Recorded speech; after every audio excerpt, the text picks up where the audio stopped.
Even though 2000 BC may seem like a random day in history, everything had changed because of one man's life. Originally living in Mesopotamia, Abraham had made a covenant with the one and only God. This was literally the one and only God, because the Hebrews had a religion of monotheism or belief in one God. But anyways, in the covenant, God had promised that all descendants of Abraham would make up a great nation located in the Holy Land. Abraham would be named the father of the chosen people, who were the Jews, if he followed through with God's master plan. Abraham believed in the importance of God. When tested his faith, he always obeyed God's guidance. For instance, one day, God asked Abraham to sacrifice his son, Isaac, and Abraham acquiesced. Thankfully, at last minute, God saved Isaac and was pleased that Abraham followed his orders.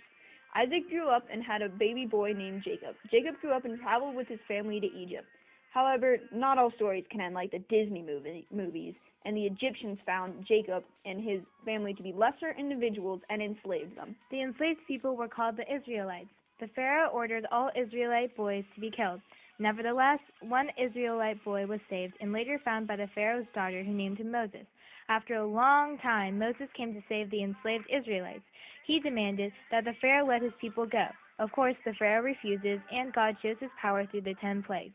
The Pharaoh ultimately lets the Israelites go, with the help of Moses, but changes his mind and sends an army after them. Eventually, the Israelites and Egyptians caused pass.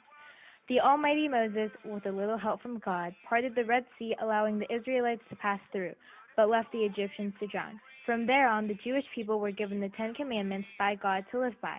Finally, the Jewish people returned to Canaan, the Promised Land.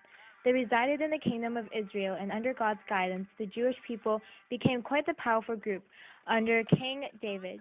David led the city of Jerusalem to become the capital of Israel. His son, Solomon, becomes the new king and builds the first temple for God. However, he didn't have his plan of a gold temple thought out very well and ended up taxing the people greatly. Their nation is then split into the kingdom of Israel and kingdom of Judah, that both result in being captured by foreign powers.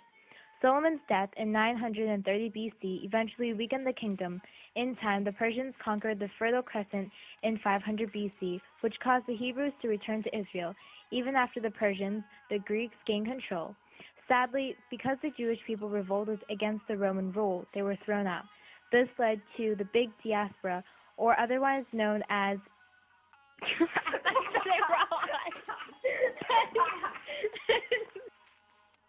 This led to the Big Diaspora, or otherwise known as scattering of Jewish people throughout the world.